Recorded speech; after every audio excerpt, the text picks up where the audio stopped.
lagi teman-teman, assalamualaikum warahmatullahi wabarakatuh. Kembali lagi di vlog kita, channel kita ya. Jangan bosan-bosan nih teman-teman ya. Jadi kali ini saya akan buat konten kecil khusus untuk para pemilik Omoda E5 gitu ya. Jadi banyak di komen kita atau di WAG group gitu ya, ada permasalahan teman-teman itu melakukan pengecasan menggunakan portable chargingnya si Omoda E5 ini nggak bisa gitu. Karena apa? Karena ada beberapa masalah gitu ya. Sebenarnya di wall charger portable-nya chargernya si Omoda ini lengkap sih. Sebenarnya di belakang ini ada kode error, ada faulty-nya tuh sebenarnya bisa dibaca di sini teman-teman. Ya mungkin ada beberapa yang yang mungkin nggak begitu paham tentang kelistrikan, jadi baca begini kurang begitu paham. Oke, nggak apa-apa, kita buat. Tapi saya lebih general aja, karena pengalaman kita itu problem di kayak gini tuh biasanya sama gitu ya. Oke, jadi baik lagi bahwa banyak yang komen itu nggak bisa ngecas gitu teman-teman. Sementara wall charging kan belum diinstal gitu ya sama vendor. Bahkan ada yang belum kebagian juga wall chargingnya. Nah mau nggak mau kan mereka pakai portable, walaupun portable ini mungkin cuma sekitar 2.800an watt lah ya. Tapi ya mending lah kita bisa ngecas si mobil, dimana kita harus ke SPKLU gitu kan. Nah tapi problemnya banyak banget yang nggak bisa. Nah pengalaman saya lihat beberapa yang japri yang ke saya, terus dari hasil japri itu foto-foto atau di WAG kirim video, kirim foto tuh lebih banyak ke arah grounding system teman-teman. Jadi rumahnya itu groundingnya itu nggak bagus, nggak ada bahkan, jadi ya akhirnya portable chargernya nggak bisa dipakai begitu. Nah memang kenapa sih grounding itu penting gitu teman-teman ya? Saya nggak terlalu detail gitu ya, saya nggak terlalu detail jelasin, saya takutnya kalau secara detail kelistrikan pasti bosan orang yang nonton juga. Gampangnya gini aja lah, grounding itu memang dia sistem pentanahan gitu ya, untuk lebih ke arah safety lah, lebih ke arah safety ya. Sebenarnya banyak nggak safety aja, kalau kita jabarin mungkin panjang banget. Nah tapi saya poinnya adalah dua aja deh. Grounding itu harus ada karena lebih ke arah safety, sama satu lagi lebih ke arah efisiensi juga gitu, efisiensi juga. Jadi kalau groundingnya nggak ada, bisa jadi efisiensinya kurang baik, akhirnya ampernya naik, yang dibayar sama teman-teman jadi lebih besar. Dengan saya start dari 50% nih ngecas, perasaan kemarin numpang di rumah teman, saya lihat biayanya segini, tapi kok giliran di rumah saya segini. Nah itu mungkin aja terjadi karena groundingnya nggak bagus, akhirnya banyak arus yang kebuang, mau nggak mau ampernya tinggi, jadinya beban AWH-nya yang dibayar juga tinggi. Yang kedua lebih ke arah safety teman-teman. Jadi ini yang paling penting sebenarnya. Jadi kalau nggak ada grounding itu memungkinkan itu si mobil itu bisa aja jadi tanda kutip jadi bisa nyetrum deh gitu aja biar gampangnya deh gitu. Nah itu juga hati-hati teman-teman.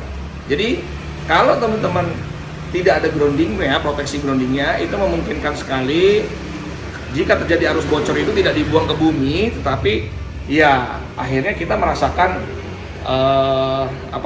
merasakan entah kesetrum, entah, itu yang paling mengerikan teman-teman. Jadi dua poin itu aja lah ya, saya nggak panjang lebar gitu teman-teman. Jadi grounding itu sebenarnya penting. Nah sekarang banyak banget rumah-rumah sekarang gitu ya, bahkan mungkin kalau rumah-rumah dulu masih bagus ya, tapi perumahan sekarang itu memang jeleknya itu dari PLN sendiri ya, mohon maaf nih PLN sendiri itu memang dari atas tiang atau dari manapun itu cuma 2 kabel aja teman-teman. Jadi lihat aja ya, kalau teman-teman lihat di atas ya, coba bisa ke atas sedikit, ini kabel aja cuma 2 kabel teman-teman gitu ya. Jadi memang dari PLN itu tidak menyiapkan grounding. Jadi PLN itu tidak menyiapkan grounding, hanya 2 kabel aja dari tiang listrik itu, cuma line sama netral aja gitu ya. Udah masuk ke KWH meter kita. Harapannya memang si yang pemilik rumah atau developer rumahnya yang membuatkan grounding sendiri. Tapi problemnya biasanya developer itu nggak pernah bikin grounding gitu teman-teman. Nah jadi ya sudah, akhirnya dari PLN cuma pasang 2 kabel aja, positif negatif aja, ibaratnya gitulah. Jadi cuma line sama netral aja. Nah harusnya dia bikin grounding ke bawah tanah, dia pasang groundingnya supaya harapannya di dalam rumah, mungkin kalau rumah instalasinya bagus, stop kontak ada 3, ada groundingnya, tetapi ujung-ujungnya di sini nggak dapat ke tanah. Jadi walaupun teman-teman buka stop kontak, teman-teman, wah ada nih kabel 3 kok, kepasang kok, ada line, ada netral, ada groundnya, tetapi groundnya itu nggak kepasang, cuma di instalasi doang, di distribusi instalasi aja, tapi di ujung sini pangkalnya menuju ke KWH-nya itu tidak ada groundingnya. Nah, sekarang saya mau jelasin langsung ke poinnya aja, bahwa sebenarnya teman-teman bisa modifikasi dikit aja.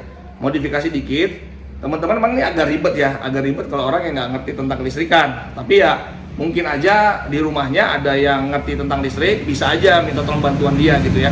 Nah begini teman-teman, biasanya teman-teman itu kan akan di ujung ya, di ujung instalasi rumah, di ujung instalasi rumah itu biasanya ada kabel 3 pasti ke netral sama ke positifnya atau ke line-nya gitu ya. Nah satu lagi groundingnya. Nah biasanya ya negatif sama positif udah pasti di-connect. Tetapi biasanya yang ground ini biasanya nggak pernah kepasang. Nah teman-teman yang nggak kepasang ini teman-teman bisa akalin, itu harusnya sih yang benar teman-teman bangun infrastruktur grounding ya, teman-teman gali ke bawah tanah itu yang benar ya, seperti itu. Tapi kalau teman-teman misalkan, aduh rumah saya udah nggak ada space lagi nih untuk gali-gali dan segala macamnya. Nah teman-teman coba untuk emergency gitu ya, walaupun ini sebenarnya tidak apa ya, tidak benar juga, tapi ya dibanding tidak bisa ngecas gitu ya, dibanding tidak bisa ngecas, tapi ya mudah-mudahan karena memang ini ujung-ujungnya juga ke bumi juga, walaupun tidak maksimal, teman-teman bisa akalin di grounding itu, teman-teman bisa bolongin tembok teman-teman bor ya, tembok teman-teman bor, misalkan teman-teman udah ketemu nih, wah ini grounding utama nih, kabel grounding utama udah ketahuan nih ini. Nah teman-teman bisa kabelnya itu dikonek ke tembok aja, tembok dibor, dikasih apa, jangan visor ya, tapi dinabot, misalkan dinabot, di visor dikasih dinabot. Setelah itu teman-teman bisa sambung kabel groundnya itu ke situ. Harapannya adalah tembok ini menyatu ke tanah teman-teman, harapannya begitu. Biasanya dengan begitu aja pasti teman-teman bisa ngecas. Nah sekarang saya buktikan ya, saya buktikan bahwa ini saya lewat socket box teman-teman. Ini namanya socket box. Socket box ini sebenarnya dirancang khusus untuk EV charging. Di dalamnya itu sudah ada RCBO-nya. RCBO itu ada proteksi untuk terjadinya short circuit, beban lebih, plus satu lagi yang penting arus bocor. Jadi kalau ada arus bocor, dia ini akan trip. Nah, saya jelasin sedikit tentang RCBO dulu deh ya sebelum saya masuk ke sini ya. Nah, biar sekalian aja gitu videonya. Jadi RCBO itu teman-teman, ini kalau saya buka ya, ini saya buka. Nah, ini ada RCBO, namanya di sini ada RCBO ya. Oke, ini saya tutup lagi. Nah, RCBO itu dia sekaligus breaker, pengaman beban lebih, pengaman hubung singkat. Jadi terjadi konslet dia akan trip, terjadi beban yang lebih naik dia juga akan trip. Tambah-tambah dia ada proteksi kalau ada arus bocor. Arus bocor itu maksudnya gimana? Jadi gini teman-teman, memang standarisasi suatu infrastruktur, suatu piranti elektronik, sebentar ya, suatu piranti elektronik. Nah ini kan piranti elektronik ya, yang sifatnya itu digenggam teman-teman, yang sifatnya digenggam, ini digenggam ya. Nah digenggam ini kan pengoperasian akan dimasukkan sama teman-teman ke mobil.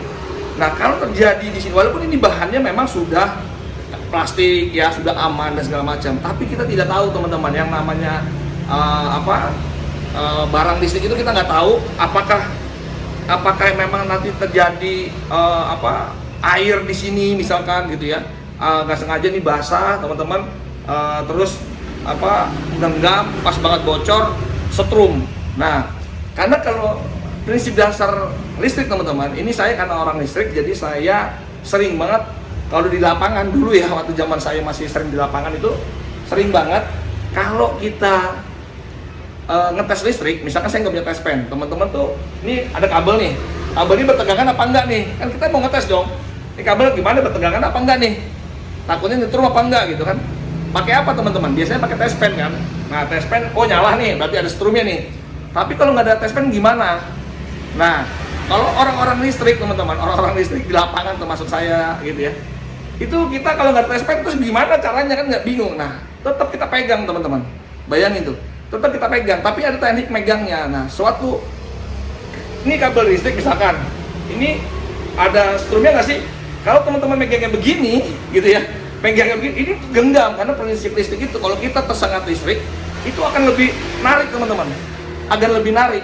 Kalau kita ngetesnya begini, itu bisa begini teman. Tapi kalau teman-teman megangnya harus begini, nah jadi jangan tangannya begini tapi tangannya gini, karena refleks kita kalau tersengat itu pasti akan begini, akan narik kita, begitu teman-teman. Jadi biasanya kita begitu, nah, makanya standarisasi internasional kelistrikan itu kalau sifatnya digenggam berarti kan bahaya banget nih kalau sampai jatuh dia bener-bener kepegang makin pegang nih, gitu kan. Makanya dulu banyak kan orang setrika listrik itu digenggam kan, itu dia makin kesetrum makin lengket gitu kan, karena dia nggak bisa ngelepas gitu kan. Tapi kalau dia megangnya gini ya pasti akan lepas. Nah makanya penting dilengkapi dengan RCBO tadi. RCBO itu maksudnya saat teman-teman kesetrum berarti ada arus bocor lewat tubuh kita ke bumi. Nah arus bocor itu dibaca, apakah arus yang bocor itu melebihi dari 30 mA? Kalau iya langsung dibikin trip sama dia. Jadi kita kesetrum paling satu udah trip langsung. Nah itu fungsinya RCBO teman-teman. Jadi socket box ini memang saya rancang untuk ada RCBO. Bahkan kalau yang ini bahkan untuk V2L ya. Jadi ini tinggal colok doang nih. Ini saya udah siapin juga. Colokan di bawah ini tinggal colok ke V2L-nya Omoda misalkan gitu ya. Atau mobil listrik lain yang support V2L, ini bisa langsung gantiin rumah. Jadi pas PLN mati, ini bisa tinggal colok doang langsung rumah itu pakai gensetnya si mobil. Ibaratnya begitu lah ya. Oke, ini saya gini dulu. Nah, jadi seperti itu tuh teman-teman fungsi RCBO dan grounding ya gitu ya. Oke, sekarang balik lagi ya, saya ambil yang ini.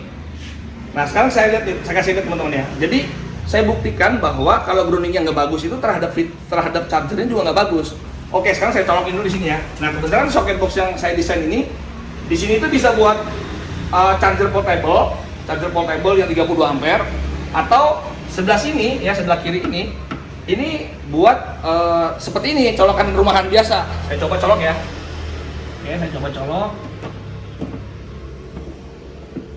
Oke, lihat teman-teman. Nah, bagus ya, warnanya hijau, tidak ada fault sama sekali. Jadi di charger ini tidak ada fault, berarti ini tandanya terkonek dengan grounding. Nah, padahal groundingnya ini saya tanda kutip cuma lewat tembok aja, saya nggak bangun infrastruktur teman-teman. Nah, mau saya buktikan, sekarang saya buktikan ya. Dari mana sih? Nah, ini saya kasih lihat socket boxnya aja. Nah, socket box ini itu kan pasti incoming atau kabel masuk itu kan dari atas ya. Nah, kabel masuk itu dari atas ini sudah ada groundingnya. Saya desain kalau untuk ke bawahnya memang sudah ada grounding ya. Tetapi ke atasnya ini kan ngambilnya dari PLN, dari sini nih. Nah, ini kabelnya, ini saya cabut dulu ya teman-teman ya. Saya cabut ya, ini udah jelas ya. Sekarang saya cabut dulu. Saya matikan. Nah, kabel ini coba kameranya bisa dekat nggak ya? Atau sebentar, saya aja yang pegang kameranya supaya lebih detail ya, bisa jelasin ya. Oke, saya ambil dulu kameranya. Oke teman-teman, sekarang saya jelasin lagi ya. Nah, ini contoh saya buka aja socket boxnya. Nah, ini ya. Ini kan atas ini adalah sumber utama. Jadi ibaratnya ini mungkin instalasi rumah kita nih, bawah sini ini ada MCB, atasnya kan pasti kan menuju ke KWH meter ya. Ini kabel ada netral, ada line, ada grounding nih. Nah, tapi kabel itu kan menuju ke sini. Nah, ini ya, ini kabel itu menuju sini. Ini ambil input dari KWH meter. Jadi di ibaratnya teman-teman pasang baru lah, anggap aja dipasang baru KWH meter. Nah, ini kan kabelnya keluar kan. Keluar ini kita mau masuk ke socket box atau misalkan nanti dari MCB teman-teman lah, box MCB teman-teman misalkan. Nah, kan cuma dikonekkan kan tadinya cuma netral ya, kabel yang biru ini netral sama kabel yang positif lah ya. Nah, sementara ini yang warna kuning ini, kuning hijau ini grounding teman-teman. Yang dari sini grounding ke sini, tapi kan nggak dikonek karena kita nggak punya infrastruktur grounding kan yang tadi saya bilang. Nah, ini saya cuma colok doang nih teman-teman, ini mohon maaf ya, ini sebenarnya nggak benar gitu ya. Tapi ini mau membuktikan aja.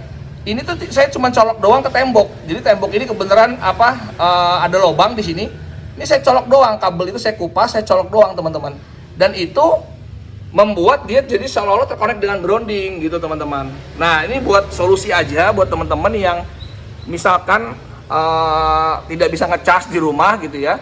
Karena memang infrastruktur rumahnya itu nggak ada groundingnya, jadi ya mau nggak mau teman-teman harus ya coba diakalin seperti ini. Nah, sekarang saya buktikan kalau ini saya copot ya. Tadi kan udah jelas ya teman-teman, warnanya hijau ya tadi ya. Oke, sebentar saya coba minta dipegangin lagi kameranya deh. Teman-teman, sekarang kita coba ya. Sekarang kita coba ini charger portable-nya si Omoda i5 ya. Kita coba sekarang langsung colokin ya. Oke. Nah, lihat. Nah, oke ya, groundingnya bagus ya, tidak ada sama sekali faulty, tidak ada sama sekali yang macam-macam di sini. Jadi ini dianggap si charging portable ini dapat grounding bagus lah gitu teman-teman ya. Karena padahal saya cuma colok begitu aja tuh ya. Jadi sekarang saya buktikan bahwa bagaimana nih kalau kita cabut sekarang itu groundingnya itu kita lepas, kita anggap, kita buktikan ya. Sekarang saya cabut dulu aja. Oke, sekarang saya cabut ya. Nah, ini kan tadi groundingnya ya, saya bilang ya. Grounding ini saya cuma colok gini aja nih ya. Ini nggak bener teman-teman, jangan diikutin ya. Sebenarnya sih bangunnya yang bagus, tapi kalau memang mau sementara ya bisa pakai dinabol yang saya bilang tadi ya. Oke, sekarang ini saya lepas nih. Saya lepas. Nah, lihat ya, itu cuma begini doang tuh. Cuman kabel ini doang saya colok doang ke tembok ya. Nah, sekarang kita lihat ya. Apakah jadi error gitu ya? Seperti teman-teman yang di rumah. Kita lihat teman-teman. Siap? Lihat. Nah, langsung ya. Langsung ada fault di sini teman-teman. Dia padahal cuma gara-gara lepas groundingnya aja, tidak connect ke bumi. Jadi dia langsung dibilang ada komplit, pokoknya ya fault gini. Dan ini nggak bakal bisa ngecas teman-teman kalau seperti ini. Jadi kalau seperti ini nggak bakal bisa ngecas. Sekarang saya coba balikin lagi ya. Saya coba balikin lagi, itu saya connect lagi. Apakah dia bisa lagi ya? Oke, sekarang saya lepas. Tapi ini agak susah saya megang tangan satu. Kita cobalah teman-teman.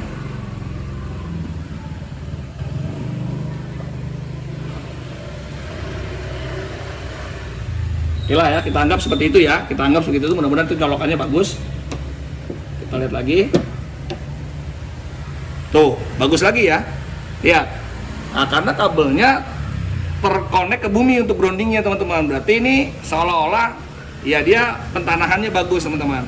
Oke, sekarang saya balik dulu kameranya ya, sebentar ya. Saya colok dulu, saya cabut dulu. Begitu teman-teman. Jadi udah saya buktikan ya bahwa ya kalau ada problem-problem begitu berarti groundingnya nggak bagus teman-teman. Nah, ya teman-teman bisa coba di rumah cari ujung groundingnya mana, atau misalkan teman-teman tadi pasang baru pasti kan belum ada infrastruktur grounding tuh, belum ada infrastruktur grounding ya teman-teman bisa pasang, terserah mau pasang socket box seperti ini atau teman-teman mau nanti yang dari TEB, saya juga nggak tahu juga dia apakah menyiapin bentuknya kayak yang dari plastik tuh ada MCB doang satu biji, apa jangan-jangan dia melengkapi RCBO juga, saya nggak tahu. Tapi kan nanti akan diinstal, biasanya juga dia nggak bakal install grounding, nggak bakalan dia install grounding teman-teman. Nah, nanti mungkin saat si pihak itunya pasang, mau nggak dia suruh bikin grounding ya, tembok dibor gitu, dikasih dinabol aja, nanti kabel groundingnya ya di-connect ke situ aja. Tapi saya nggak tahu itu nego-negoan teman-teman, atau ya kalau emang dia nggak mau ya teman-teman bisa kerjain sendiri seperti tadi saya. Tadi saya bahkan cuma dibor aja, kabel saya masukin aja dia mau gitu ya. Tapi yang bagus pakai dinabol supaya ada bautnya, teman-teman bisa pakai sepatu kabel, pasang di situ terus dirapikan lah. Atau kalau mau bagus lagi, better lagi, ya harus bikin infrastruktur grounding yang bagus, itu yang lebih better teman-teman. Nah, terus saya mau ngasih tahu juga perihal komunikasi, handshaking teman-teman. Jadi ada beberapa teman-teman itu yang membalik. Jadi kan normalnya bagusnya itu kalau kita melakukan charger mobil itu kita harus pastikan bahwa kita colok dulu, oke, seperti ini. Kita colok dulu, pastikan ini tidak ada problem, baru kita melakukan charging. Sebenarnya yang benar tuh begini. Jadi kita, wah faulty nih, apa faulty-nya dilihat di belakang. Kalau bisa baca bagus. Tapi faulty nih, berarti kita jangan masukin ke mobil. Itu logikanya seperti itu. Nah, tapi mohon maaf, saya sempat kemarin itu di WAG grup komunitas gitu ya, ada yang